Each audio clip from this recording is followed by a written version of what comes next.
A moment that this is 1944, and that we're standing beside a grave in the American military cemetery at Le Combe, France. There's an Army identification tag nailed to the cross. Alexander MacIvor, his serial number, date of his tetanus shot, blood type, and his religion.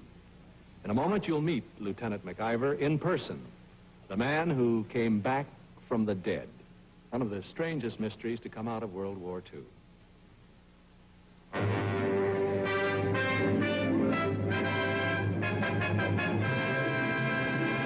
This is Your Life, an American television tradition.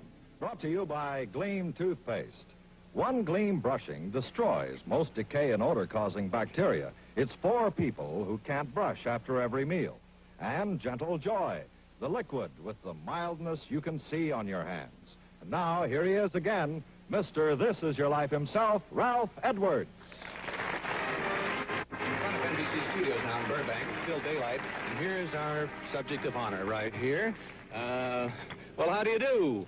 Let's see, General Miltonberger. How do you do? Nice to see you, General Miltonberger. Would you all get out, please? Hello there, Ted Bouchard.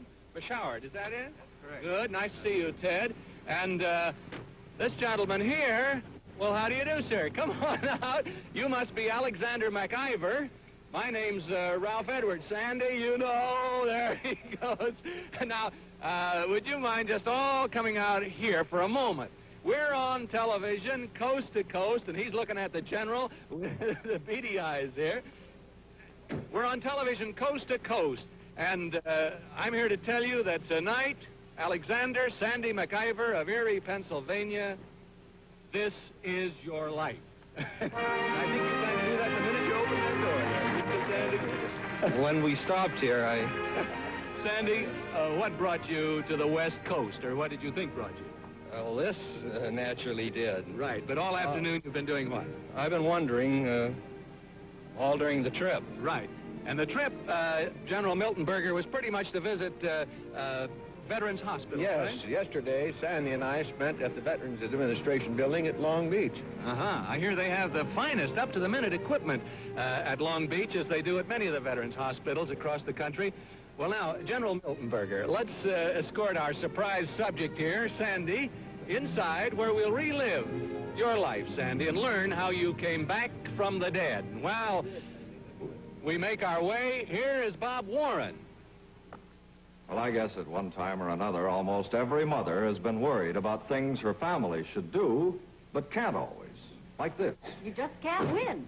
I can tell my family over and over that they should brush their teeth after every meal, but they don't.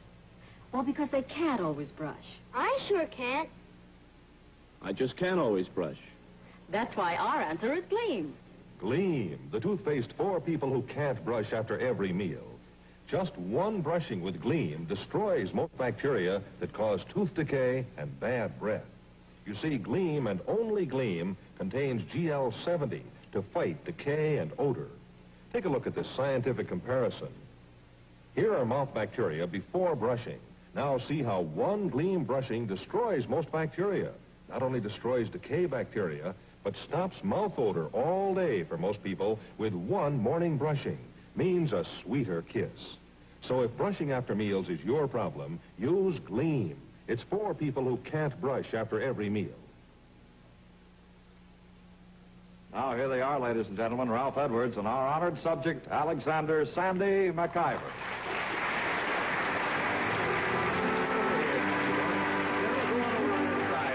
Bob Warren. Sandy, General Miltonberger. Sandy, your life partakes of both mystery and glory. As you can see, we have some right back here, to your left, some significant flags on stage. Now, as commanding officer of Sandy's regiment in World War II, General Butler B. Miltonberger, would you tell us what they are? Well, Ralph, the center colors were the colors of the 35th Santa Fe Division. Remember that, don't you? That division, composed of men of Nebraska, Kansas, Missouri, fought in both world wars. Yes. Now, the other one there, General Miltonberger? Well, that's the colors of our 134th Infantry Regiment. And the streamers you see are the streamers earned with the blood of a great many brave men through the Civil War, Indian Wars, Spanish-American War, both world wars. Now, thank you, General Miltenberger. You'll see Sandy a little later in the program. Well, Sandy, the road that leads you to the 134th Infantry begins at your birth in Canada, Place Bay, That's right. Nova Scotia. Mm-hmm. How old are you when your family moves to Erie, Pennsylvania? At 7, I believe, 6 or 7. Yeah. There are 4 sisters and a younger brother in your family. And while you're in junior high school, your Scotch ancestry comes out mighty strongly. You're 3 years old. Your 3 older sisters. We're starting to have dates about them. And they tell us you had a racket going whereby you often made them pay you 25 cents. Now, what was this deal that you had with your sisters? They're exaggerating, naturally. Yeah. They dated different dates each week, and you made them pay a quarter to keep from telling the new dates the names of guys they dated the week before. Now, you kept them kind of broke. Sounds like they dated a lot of people. After high school, you attend Penn State, and you're ready to enter Syracuse University, and the call comes in 1941 to serve your country. You volunteer for combat infantry duty. No, I was drafted, Ralph. Kind of a forceful volunteering, is that it? You complete officer training and are commissioned as second lieutenant assigned to Company K of the 3rd Battalion, 134th Infantry. Hello, Mac. I sure laughed at you the day the hog stole your candy bars. It's a former first lieutenant of Company K, and by November of 1944, in France, he and 3 sergeants were to be the last 4 men left of the original personnel of your company. Here from Thomasville, Georgia, is your good friend, Fred Clements.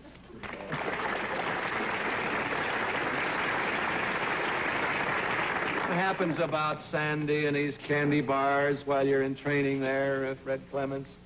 While we were in Tennessee on maneuvers, Sandy was always poking fun at everyone when the Tennessee hogs would break into our tents and steal our food. Yeah. One day we saw Sandy stand laughing when an old hog near the camp was eating some candy bars. When the little Mac walks to his tent, finds that the hog had come to see him, and those were his candy bars. Well, that didn't matter then, was it, Sandy? There in Tennessee, Sandy started a yell that became a battle cry later in France. Isn't that so, Fred?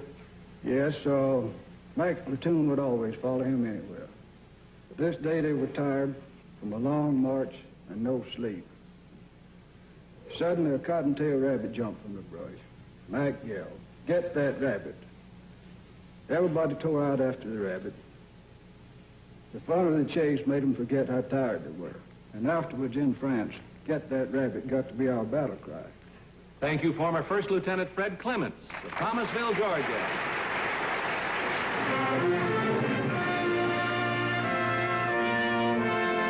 May 11th, 1944, you and the nearly 3,000 men of the regiment embarked for England. July 4th, 1944, you crossed the English Channel, Sandy. For nearly a month now, the pick of the Nazi armies have been thrown against the American beachhead. Now our advance is stalled just north of the French town of St. Lo. July 13th, your regimental commander receives orders. One of his battalions is to go into the line to relieve elements of the 29th Division.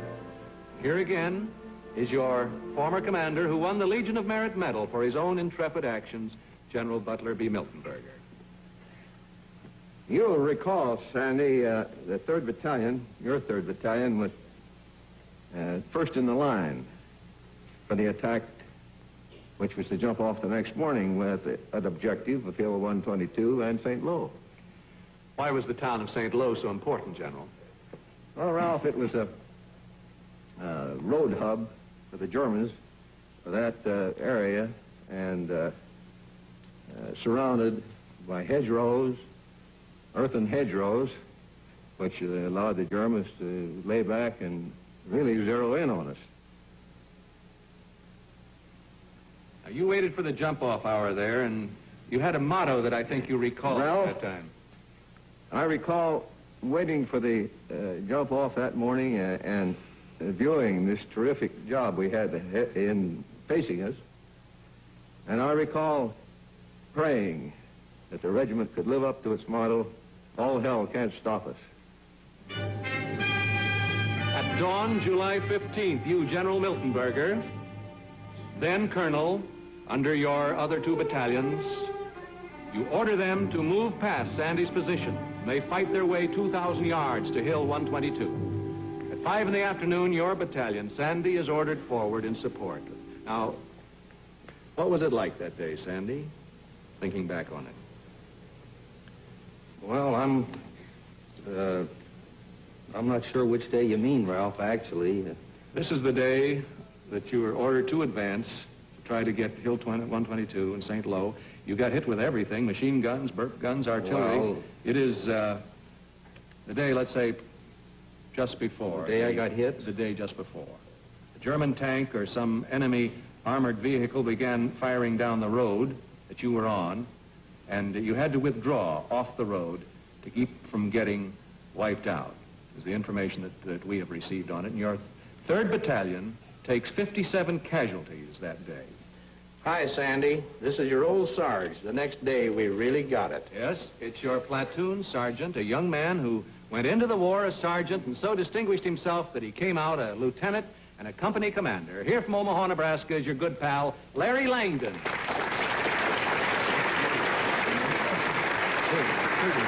Larry, come on, stand here a minute. What happens the next morning, the 16th of July, Larry Langdon? The next morning, K Company was the assault company, and Mac and I used to take turns being the first one to go over the hedgerow. Mac was first that morning, and he went over. We started getting machine gun fire, burp guns, everything they had. It was just murder, and we kept going. That afternoon, we got stopped late in the afternoon as far as we could go, and then we got orders to dig in for the night. Right. Now, July 17th dawns, a day of destiny for you, Sandy MacIvor. Your Company K is in a field. Your line of departure is a small creek. Now, what happens next, Larry? We jumped off in the morning. Immediately, we got pinned down and started dropping mortars, artillery fire, up and down across the hedgerows. Mac was up ahead of me about 30 feet, and he got hit for the first time then. Larry Langdon, you stay here with your good friend. In a moment, we'll learn the strange events that happen next on this day of July 17th, 1944. Right now, let's hear this word from Bob Warren. Why do hands plus dishwashing equal a milkman's worry? Well, you'll learn why as Grace Dawson dishes out some grade A advice. Good morning, Eddie. Why so chipper? My 2nd anniversary, Mrs. Dawson. But... Yep, married 2 weeks today. Oh, how's the new bride take to housekeeping? Fine, except for washing dishes. Helen's worried about putting her hands in dishwater. They're awful dainty. Oh? She ought to use Joy. Why, Joy? Well, look. See anything? Just that you've got real nice hands. That's Joy's mildness for you. You can see it on your hands. This won't mean much to you, Eddie, but tell Helen that Joy's as mild as a bubble bath. Bubble bath? Mm-hmm. Better yet, take this home to her. Oh, golly. Joy will help keep her hands soft and pretty. She'll like this new plastic bottle, too. Gosh, Mrs. Dawson, you don't have Never to mind. do that. We'll just call it a 2nd anniversary present. Joy has a mildness you can see on your hands. Back now to your host, Ralph Edwards, and to the life of Alexander Sandy MacIvor, one of the war's most unusual stories. July 17th, 1944, a day of death and violence. As General Eisenhower said, the battle for France was being decided in the bloody hedgerows of Normandy. You called out to me, Mac, to say some of your men in front of you needed your help. That's your former commander of K Company, then a captain of infantry. You haven't seen him since that fateful morning 15 years ago. Now an officer of the U.S. Air Forces. Here from Washington, D.C. is your good friend, Lieutenant Colonel Richard Melcher.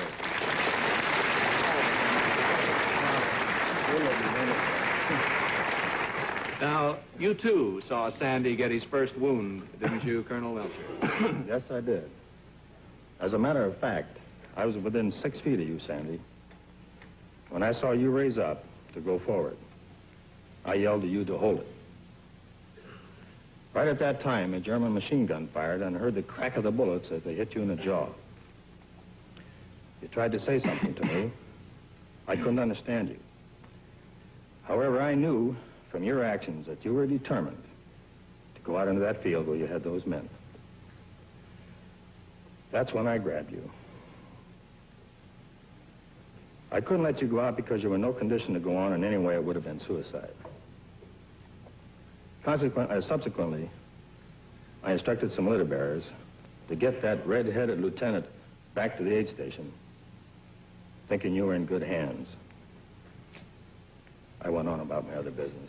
And then you look back over your shoulder to see what, Colonel Melcher? Well, the litter had been pulled over a hedgerow. An artillery round came in and made a direct hit on this litter. I ran back there and I saw mangled bodies. And Sandy, I thought we had lost you. One of the greatest guys that I've ever known in my life. Later, you, Colonel Melcher, receive a report that Sandy has been killed in action. That's right. Caring deeply for you, Sandy, all your buddies mourn you, and furious at your supposed death, K Company sweeps forward and can't be stopped as the regiment captures Hill 122. Many of the companies of the regiment losing 60% of their men. When we heard you were dead, Sandy, we all picked up your battle cry, "Get that rabbit," and stormed into the outskirts of St. Lo. That voice belongs to another platoon leader of Company K who survived, your good friend from Indianapolis, Indiana, former Lieutenant Edward Kennedy.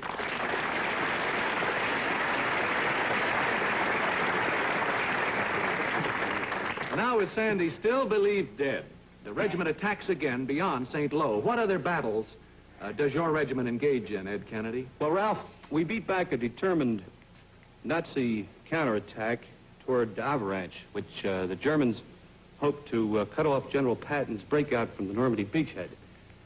Then General Patton's Third Army, of which our 134th Regiment was then a part, with tanks, with infantrymen riding on tanks leading, we blitzed our way across France until about 15 September, when we liberated the very beautiful French city of Nancy in the Alsace-Lorraine area on the German border.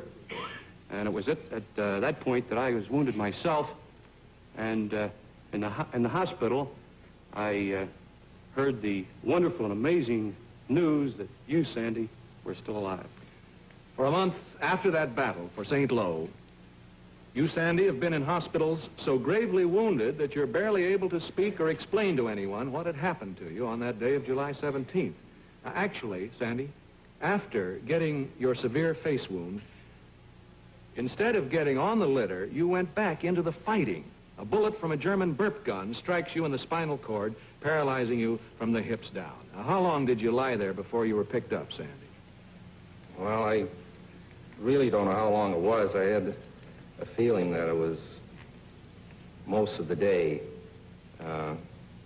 We carried morphine syrettes, and I remembered I was having a lot of pain, and I gave myself morphine, so... You recall where you were taken? Well, I was taken to a tent hospital where I had an operation. Thank you, Larry Langdon, Edward Kennedy, and you too, Colonel Richard Melcher, who won the Silver Star that day in July for gallantry in action.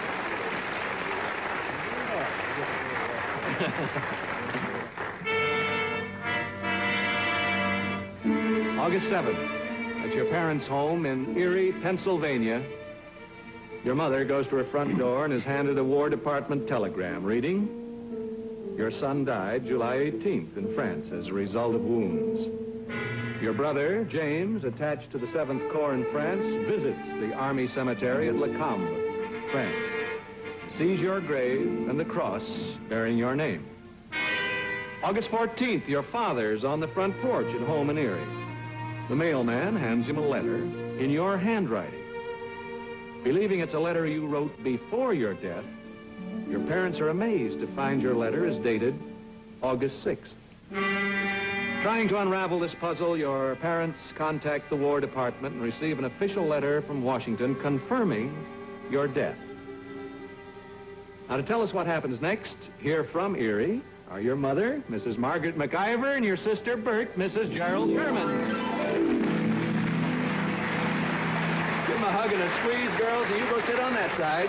You're going to kiss your son here, Mama, and Bert, you go sit over there, dear, and you sit right here, Miss Sherman. At this point, you, Mrs. MacIvor, and your late husband do not know whether Sandy is dead or not.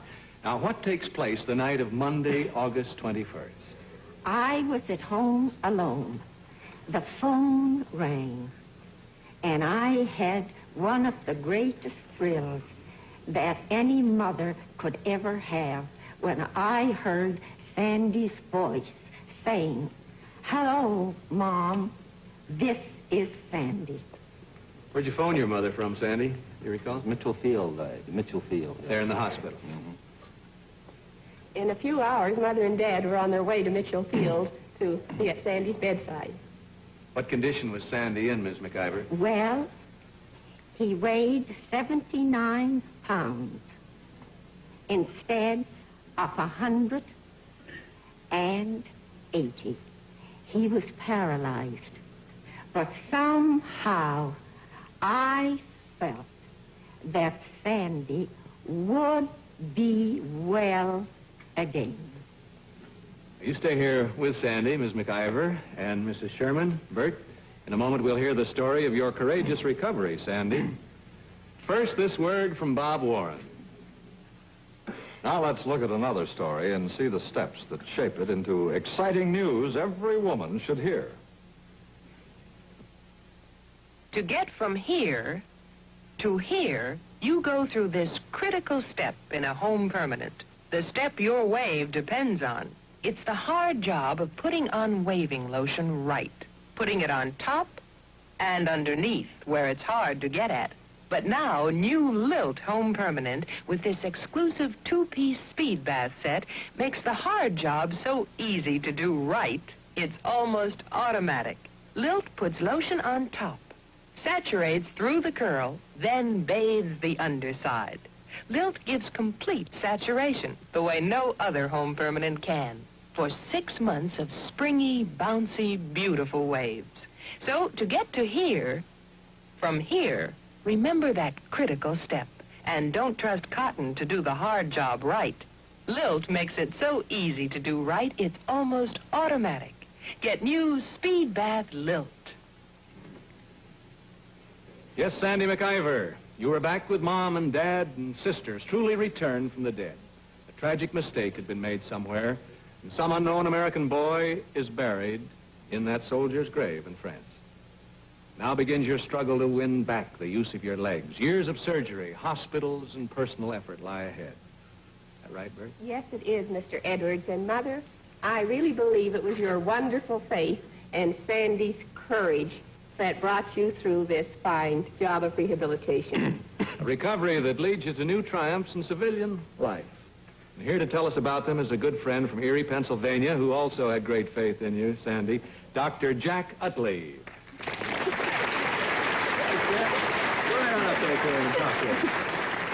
Ralph, Sandy proved that he could conquer pain and paraplegia, and he's done a fine job in Erie County as the chief register of voters. He's a great yachtsman, and he's been a real inspiration to our Erie Power Squadron. He also holds the navigator's grade in the United States Power Squadron. He teaches navigation, and he teaches piloting. And Sandy, I'm sure that your curiosities of the sea will be further gratified by your efforts in skin diving. I'm sure that your human determination has been a great help to me and to you, and I'm proud to have been part of your life, boy. Thank you, Dr. Jack Utley. Sandy, only urgent business. Kept your brother, James, from being here tonight. You, of course, see him all the time. Your sister Jean is watching in Miami, Florida. Out there, and there in the audience are your sisters, Norma and Mary Ann. Hi, girls. You'll have your own film of tonight's program, Sandy, and this Bell & Howell sound projector and 16-millimeter electric eye movie camera provided by the Bell & Howell Company. Now, as a lasting memento of this evening for your mother, Mrs. MacIvor, Marshall Jewelers of Fifth Avenue, New York, would like to provide you with this special gold charm bracelet here. There you are, from Marshall's. And right after the program tonight, this is for you, Sandy. You'll find a wonderful surprise for you in there, too. There'll be a party in your honor at the Hollywood Roosevelt Hotel where accommodations have been provided for your family and friends. We've seen how important your hobby of voting is to you and know that there are certain things that you need. So This Is Your Life presents to you this new sextant for your use in navigating your boat. Thank you very much. And in your navigation classes. Also, this Kelvin White Constellation Express compass is provided for you by Wilford O. White and Sons of Boston, Massachusetts. For your skin diving thrills, this new diving suit with a Scoob Air 2-tank unit is provided to you by Healthways, the recognized leader in quality equipment for the underwater sportsmen, who also are providing you with this air-float rubberized canvas inflatable boat, the Poseidon super boat. And for getting around in your boat, Evinrude Motors provides you with this 3-horsepower light wind motor, which weighs only 33 pounds. So now, Sandy, you're all set for lots more fun on Lake Erie, eh? Thank you very much. America's proud that the 33rd Division, with its 134th Infantry, fought its way a total of 1,300 miles. And it relieved our 101st Airborne Division at Bastogne in the Battle of the Bulge, taking scores of towns in bitter battles into Germany. As the war in Europe ends, Sandy, your own Company K is still out in front, nearer to Berlin than any other unit in the American Army. Sandy, surely tonight there'll be many who, seeing what you've done, will say to themselves, get that rabbit, and go on to live again as you have in usefulness and joy. This is your life, Alexander Sandy MacIvor. Good night, and God bless you, Sandy. Travel arrangements for guests on This Is Your Life are provided by TWA, Trans World Airlines. You fly the Superjet. You fly the finest when you fly TWA, the Superjet Airline. This Is Your Life has been presented by new Speed Bath Lilt Home Permanent. Makes the hard job in waving so easy to do right. It's almost automatic. And Gentle Joy, the liquid with the mildness you can see on your hands. Well, before Ralph says goodnight, we'd like to pause here to congratulate the employees of our sponsor, Procter & Gamble, who have just received this. This is the National Safety Council's Award of Honor for outstanding on-the-job safety in 1959. Something all Procter & Gamble employees can be very proud of, right, Ralph? You're very right, Bob, because this award can be won only when all employees practice safety all the time. Of course, safety honors are nothing new for P&G employees. They've won this same award 3 times in the last several years. They also hold world's records for safety in 5 different industrial fields. Congratulations, P&G employees. Keep up the good and safe work. Thank you. If you had one name and now have another, if you have a particular trademark, and if a former principal subject on This Is Your Life plays an important part in your story, then next week it must be This Is Your Life. Well, tune in and see, eh? Good night. Thank you.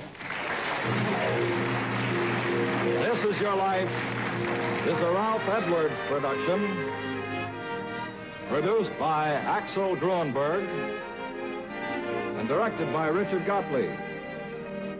Additional promotional funds were furnished by Trans World Airlines. Portions of the preceding program were on film.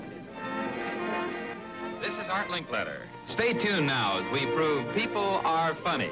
Next, over most of these NBC stations.